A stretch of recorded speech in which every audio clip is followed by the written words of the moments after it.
नमस्ते दोस्तों, मैं हूं प्रदीप कुमार। आज हम बात करने वाले हैं रिलायंस होम फाइनेंस लिमिटेड के बारे में। लेकिन वीडियो शुरू करने से पहले बता दूं कि वीडियो एक एजुकेशनल पर्पज के लिए। अगर कोई भी फाइनेंशियल इन्वेस्टमेंट करते हैं तो अपनी सोच समझ के साथ या फिर अपने फाइनेंशियल एडवाइजर से सलाह जरूर लें। अगर आपको कोई भी फाइनेंशियल लॉस होता है तो उसके लिए वीडियो रिस्पॉन्सिबल नहीं रहेगी। तो चलो दोस्तों, वीडियो शुरू करते हैं। देखो दोस्तों, आज हम बात करने वाले हैं Reliance home finance limited stock के बारे में। देखो, स्टॉक में लगातार 2 दिन हो गया अपर सर्किट पे अपर सर्किट चल रहा है। साथ में यहाँ पे जो इन्वेस्टर्स है उनकी दब के यहाँ पे पिटाई हो रही है।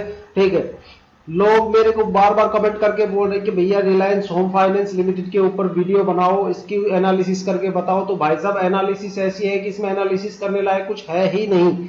जहां तक मैंने इसकी जितनी भी बार रिसर्च की है, जितना भी इसके अंदर मैंने सर्च किया है, सब कुछ नेगेटिव ही नेगेटिव है। इस स्टॉक में तो सबसे अच्छा यही है कि आप जितनी जल्दी बोरी बिस्तर बांध के यहाँ से निकल जाओगे उतना सही है। नहीं, आपकी मेहनत का जो भी पैसा है वो यहाँ पे छू मंतर होते हुए देर नहीं लगेगी। ठीक है, अगर बात करते हैं देखो इसकी मार्केट कैपिटल की, तो मार्केट कैपिटल तो देखो स्टॉक की काफी अच्छी है, 184 करोड़ के आसपास है। ठीक है, और 52 वीक का अगर सबसे लो देखा जाए तो ये ₹1.75 के आसपास है। लेकिन ये अभी अपना ओवर प्राइस के ऊपर चल रहा है। ठीक है, इसका जो ओवर प्राइस था वो ₹5.80 था। तो वो लोग जिन्होंने ₹5 के ऊपर स्टॉक को खरीदा, भाई साहब, वो आधे से ज्यादा लॉस में, तो लगभग आधे लॉस में तो आ ही चुके हैं। ठीक है, बचा कुचा पोर्टफोलियो 2-4 दिन में और हो जाएगा। डेली की डेली यहाँ पे 5% की गिरावट दर्ज है। ठीक है, 5.80 से गिरते हुए ₹3.80 पे आके खड़ा हो गया। ठीक है, अगर एक नजर इसके क्वार्टरली रिजल्ट के ऊपर डाले तो देखते हैं कि क्या निकल के आता है। क्वार्टरली रिजल्ट में अगर रिवेन्यू की बात करें तो भाई साहब, रिवेन्यू तो यहाँ कुछ है ही नहीं। यहाँ पे -16 लाख का बल्कि लॉस हो रहा है। साथ में 239% की यहाँ पे रिवेन्यू में गिरावट है। मतलब प्रॉफिट नाम की कोई चीज नहीं है, बल्कि यहाँ पे 16 लाख का लॉस ही है, 16-17 लाख का लॉस है। साथ में 239% की यहाँ पे डाउन यहाँ पे चला गया रिवेन्यू। साथ में अगर नेट इनकम की बात करें तो यहाँ पे भी 106% की गिरावट है। यहाँ पे -43 लाख रुपए का यहाँ पे नेट इनकम है। मतलब नेट इनकम भी 43 लाख के लॉस के साथ चल रही है। अगर डिल्यूटेड ईपीएस की बात करें तो वो हो गया 0.01 माइनस हो गया। ठीक है, मतलब लोगों कम से कम स्टॉक ऐसा खरीदो कि भाई जिसका डिल्यूटेड ईपीएस कम से कम 0.25 से ज्यादा हो या 0.30 से ऊपर हो। ठीक है, लेकिन यहाँ तो डिल्यूटेड ईपीएस है ही नहीं, बल्कि नेगेटिव में हो रहा है। ठीक है, तो मतलब यहाँ पे जो गिरावट है डिल्यूटेड ईपीएस में 107% है। मतलब गिरावट तो अब रहने का कोई है नहीं, क्योंकि यहाँ पे तो एक तो जीरो होता है, ये तो जीरो से भी डाउन चला गया।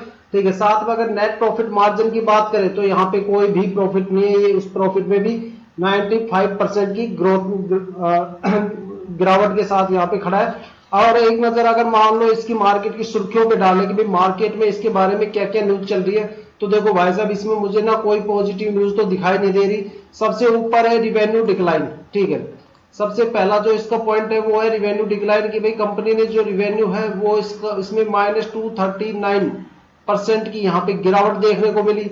साथ में अगर नेट लॉस देखें तो वहां पे भी -4.37 मिलियन का लॉस है 2024 में, जून 2024 में। ठीक है, और पिछले ईयर के कंपैरिजन में यहाँ पे -106% की यहाँ पे गिरावट है। साथ में अगर ऑपरेटिंग एक्सपेंस इंक्रीज करें तो जो इसके ऑपरेटिंग एक्टिविटीज है उसके जो एक्सपेंस है वो ज्यादा बढ़ गए।